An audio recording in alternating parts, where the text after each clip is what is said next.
നമസ്കാരം, view point മീഡിയയിലേക്ക് സ്വാഗതം. എമ്പുരാൻ സിനിമ ഇറങ്ങിയതിനു ശേഷം ഉണ്ടായ വിവാദങ്ങളിൽ ഒരു പക്ഷത്ത് നിൽക്കുന്നതാണ് ഇടതുപക്ഷം. ഇടതുപക്ഷത്തിലെ നേതാക്കളും അണികളും സൈബർ പോരാളികളുമെല്ലാം വലിയ തോതിൽ പറയുന്നു, ആവിഷ്കാര സ്വാതന്ത്ര്യത്തെ കുറിച്ച് വലിയ വായിൽ വാദിക്കുന്നു, നിലപാടെടുക്കുന്നു. പക്ഷെ ഇടതുപക്ഷം ആവിഷ്കാരത്തിന് എത്രത്തോളം സ്വാതന്ത്ര്യം അനുവദിക്കുന്നു എന്നത് നമ്മളൊരു പരിശോധിക്കപ്പെടേണ്ടതല്ലേ. എന്തായാലും നിങ്ങൾ ആദ്യം ഈ വീഡിയോ ഒന്ന് കാണൂ. പറഞ്ഞോളൂ. ആ സിനിമയുടെ തുടക്കം മുഞ്ചിയത്ത് പരിസര പ്രദേശങ്ങളിൽ 45 ദിവസമായിരുന്നു ഞാൻ ഈ സിനിമ ഷെഡ്യൂൾ ചെയ്തത്. ഭീമൻ രഘു, റിയാസ് ഖാൻ അടക്കമുള്ള മുൻനിര, ദേവി അജിത്ത് അടക്കം മുൻനിര താരങ്ങളുണ്ടായിരുന്നു. തുടക്കം മുതൽ CPM-ന്റെ ഭാഗത്തുനിന്ന് ഭയങ്കര തരത്തിലുള്ള എതിർപ്പുകളും ഭീഷണികളും നേരിട്ട് ഞങ്ങൾക്ക് ലൊക്കേഷൻ മാറ്റേണ്ടി വന്നു.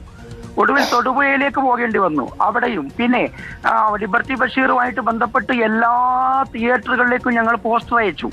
ആ പോസ്റ്റർ അയച്ച് വെള്ളിയാഴ്ച റിലീസാവുന്ന സിനിമക്ക് ലിബർട്ടി ബഷീറിനെ നേരെ അന്തരിച്ച കോടിയേരി ബാലകൃഷ്ണൻ ഡയറക്ടർ വിളിച്ച് പിണറായിയുടെ ഓഫീസിൽ നിന്നുള്ള നിർദ്ദേശപ്രകാരമാണ് ആ സിനിമ ബ്ലോക്ക് ചെയ്യപ്പെട്ടത്.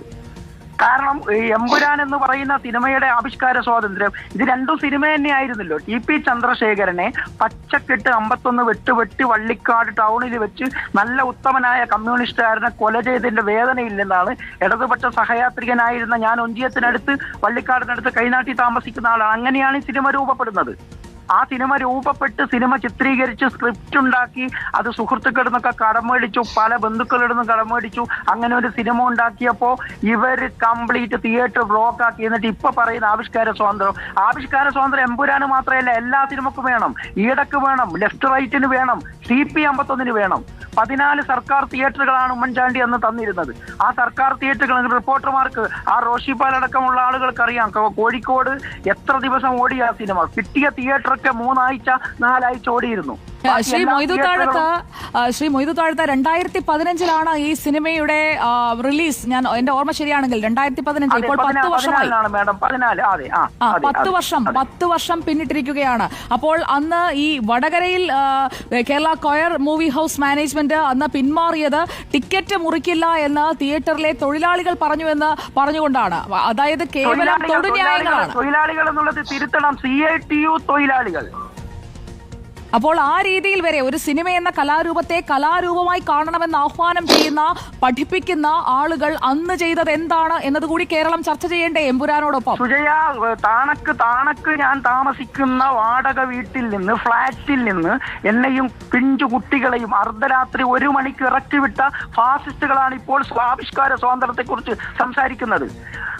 പനി പിടിച്ച പിഞ്ചു കുഞ്ഞുങ്ങളെ ആ ഫ്ളാറ്റിൽ നിന്ന് 1 മണിക്ക് 1.5 മണിക്ക് അർദ്ധരാത്രിയിൽ താണക്ക് കണ്ണൂരിൽ നിന്ന് ഇറക്കി വിട്ടവരാണ് ഇപ്പോൾ മാനവികതയെക്കുറിച്ച്, മാനുഷികതയെക്കുറിച്ച് അന്യന്റെ വാക്കുകൾ സംഗീതം പോലെ ആസ്വദിക്കുന്നു പറഞ്ഞിട്ട് വെറുതെ ഡയലോഗ് അടിക്കുന്നത്. എത്ര സമർത്ഥമായിട്ടാണ് CPM-കാര് അവരുടെ കുറ്റങ്ങൾ മറച്ചു വെക്കുന്നതെന്ന്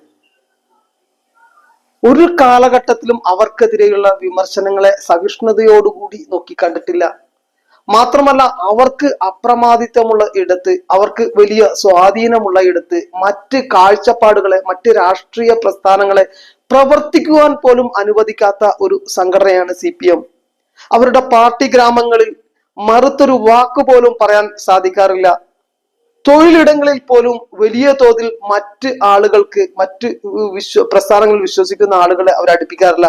പോട്ടെ, അവരുടെ അണികൾ തന്നെയാണെങ്കിൽ അവർക്കെതിരെ വിമർശനങ്ങൾ ഉന്നയിക്കുകയാണെങ്കിൽ 5-ാം പത്തിയായി കണക്കാക്കി അവരെ എങ്ങനെയാണ് ഇവർ ട്രീറ്റ് ചെയ്യുക എന്നൊക്കെ നമുക്കറിയാം. ഒട്ടനവധി അനുഭവങ്ങളോട് നമുക്ക് ഒരു കാര്യം ഞാൻ പറയട്ടെ. ഇവരുടെ ഏറ്റവും ക്രൂരമായിട്ടുള്ള കൊലപാതകങ്ങൾ ഈ ലോക ചരിത്രത്തിൽ നടത്തിയത്, ഏറ്റവും ക്രൂരമായിട്ടുള്ള ചരിത്രത്തിൽ നടത്തിയിട്ടുള്ളത് കമ്മ്യൂണിസ്റ്റുകാരാണ്.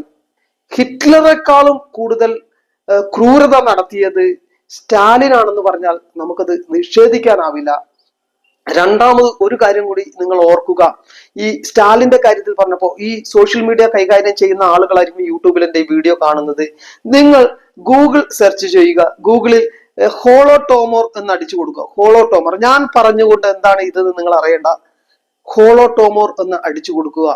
70 ലക്ഷത്തോളം ആളുകളെ പട്ടിണി കിട്ടുവന്ന കമ്മ്യൂണിസ്റ്റുകാരന്റെ ക്രൂരത നിങ്ങൾക്ക് അറിയാൻ കഴിയും. ഞാൻ പറഞ്ഞുകൊണ്ട് എന്റെ വായിൽ നിന്ന് അറിയണ്ട, നിങ്ങളത് സ്വമേധയാ മനസ്സിലാക്കുക. അതുപോലെ തന്നെ നിങ്ങൾ സൈൻ ബാരി കൊലക്കേസ് ഒന്ന് ചെയ്യുക. വിക്കിപീഡിയയിലൊക്കെ നമുക്ക് അതിന്റെ ഇത് കിട്ടും. സോഷ്യൽ മീഡിയയിൽ അതിന്റെ തെളിവുണ്ട്. 1970 മാർച്ച് 17 പശ്ചിമബംഗാൾ ബർദൻ ജില്ലയിൽ നടന്ന ഒരു സംഭവമാണ്. കോൺഗ്രസ് വിശ്വസിച്ചു എന്ന കാരണത്താൽ നിരുപം സെൻ നിങ്ങൾ കേട്ടിട്ടുണ്ടാവും, CPM-ന്റെ വലിയ ഒരു നേതാവ് നിരുപം സെൻ. ഞാൻ ഇവിടെ പിൻ ചെയ്തു വെക്കുന്ന അതിന്റെ ചെറിയ വിവരങ്ങൾ, സോഷ്യൽ മീഡിയയിൽ എടുത്ത അതിന്റെ വിവരങ്ങൾ നിങ്ങളായി നോക്കിയ അതിന്റെ പ്രതികളുടെ പേര് നിരുപം സെൻ കാണാം. വലിയ നേതാവായിരുന്നു അദ്ദേഹം. ഈ നിരുപം സെൻ അടക്കമുള്ള ആളുകൾ ഇരച്ച് അവരുടെ വീട്ടിൽ ഈ സൈൻ തറവാട്ടിലേക്ക് കയറുകയും അവരുടെ 2 സഹോദരന്മാരെയും അവരുടെ ട്യൂഷൻ പഠിപ്പിക്കാൻ വന്ന അധ്യാപകനെയും ക്രൂരമായി കൊല്ലുകയും ആ കൊലപാതകമല്ല സുഹൃത്തുക്കളെ, ആ കൊല ചെയ്തതിന് ശേഷം അവരുടെ രക്തം ആ അടുക്കളയിൽ ചെന്ന് അവിടെ ഇരുന്ന ചോറെടുത്തു കൊണ്ടുവന്ന് ആ സയൻ സഹോദരന്മാരുടെ രക്തം കൂട്ടിക്കുഴച്ച് അവരുടെ അമ്മയെ കൊണ്ട് അത് തീറ്റിച്ചു എന്ന് പറയുമ്പോൾ, സ്വന്തം മക്കളെ കൺമുന്നിലിട്ട്, ഒരു അമ്മയുടെ കൺമുന്നിലിട്ട് കൊല്ലുക, അതിനുശേഷം അവരുടെ രക്തം ചോറിൽ കുഴച്ച് ആ അമ്മയെ കൊണ്ട് തീറ്റിക്കുന്ന ഒരു നികൃഷ്ട ജന്മങ്ങൾ, മനുഷ്യവിരോധികൾ, മൃഗങ്ങൾ, അങ്ങനെ വിളിച്ചാൽ മൃഗങ്ങൾ നമുക്കെതിരെ കേസ് കൊടുക്കും. അവരാണ് പറയുന്നത് ആവിഷ്കാര സ്വാതന്ത്ര്യത്തെക്കുറിച്ചും മനുഷ്യാവകാശത്തെക്കുറിച്ചും. ലോകത്ത് ഏറ്റവും കൂടുതൽ ക്രൂരത കാട്ടിയിട്ടുള്ളത് കമ്മ്യൂണിസ്റ്റുകാരാണ്. നമ്മളെ പ്രിയപ്പെട്ട നമ്മുടെ സുകുമാർ അഴീക്കോട് പറഞ്ഞിട്ടുണ്ട്, മനുഷ്യൻ അധപതിച്ചാൽ മൃഗമാകും, മൃഗം അധപതിച്ചാൽ കമ്മ്യൂണിസ്റ്റ് ആകുമെന്ന്. അദ്ദേഹം അത് പറഞ്ഞത് നമ്മുടെ നാട്ടിലുണ്ടായ ഇവരുടെ ഒരു ക്രൂരതയെ കണ്ണു തുറന്ന് കണ്ടുകൊണ്ടാണ്. പരിയാരം മെഡിക്കൽ കോളേജിനെതിരെയുള്ള സമരം, MP രാഘവനെതിരെയുള്ള സമരം, അവിടെ പാപ്പിനിശ്ശേരിയിലെ പാമ്പ് വളർത്തൽ കേന്ദ്രത്തിലെ പാവപ്പെട്ട പരുന്തിനെയും മുയലിനെയും മാനിനെയും ചുട്ടുകൊന്ന മൃഗീയതക്കെതിരെയാണ് അദ്ദേഹം പറഞ്ഞതെങ്കിലും കാലാതിവർത്തിയായിട്ട് ആ വാക്കുകൾ ഇന്നും ഉണ്ടാവുന്നു. ഇവർ നമ്മളോട് പറയുന്നത് ആട്ടിൻതോലിട്ട ചെന്നായിയെ പോലെയാണ്. ഏറ്റവും മൃഗമാനസരായിട്ടുള്ളവർ ഇവിടുത്തെ കമ്മ്യൂണിസ്റ്റുകാരാണ്. അവർക്കിത് പറയാൻ അധികാരമില്ല എന്ന് മാത്രമാണ് ഞാൻ ഈ വീഡിയോയിലൂടെ പറയാൻ ഉദ്ദേശിക്കുന്നത്. കാരണം അവരാണ് ലോക ചരിത്രത്തിൽ ഏറ്റവും അധികം ക്രൂരത ചെയ്തിട്ടുള്ളതും. ഇന്നും നമുക്കിടയിൽ പോലും പാർട്ടിക്ക് വേണ്ടി മാത്രം നിലപാടെടുക്കുന്ന ആളുകളാണ്. സ്വന്തം പാർട്ടിക്ക് വേണ്ടി മാത്രം, സമൂഹത്തിനെതിരെയോ സമൂഹത്തിന്റെ നന്മയ്ക്കെതിരെയോ മനുഷ്യത്വത്തിന് വേണ്ടിയോ നിലപാടെടുക്കാതെ സ്വന്തം പാർട്ടിയുടെ വളർച്ചയ്ക്ക് വേണ്ടി മാത്രം, അത് എന്ത് നെറുകേടാണെങ്കിലും അതിനുവേണ്ടി മാത്രം നിലപാട് സ്വീകരിക്കുന്നവരാണ് ഇവിടുത്തെ ഇടതുപക്ഷക്കാർ.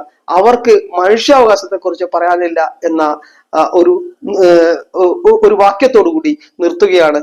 ഈ വീഡിയോ കണ്ടിട്ടുണ്ടെങ്കിൽ, നിങ്ങൾക്ക് ഇഷ്ടപ്പെട്ടിട്ടുണ്ടെങ്കിൽ ഫോളോ ചെയ്യുക, സബ്സ്ക്രൈബ് ചെയ്യുക, ഷെയർ ചെയ്യുക, ലൈക്ക് ചെയ്യുക. നന്ദി, നമസ്കാരം.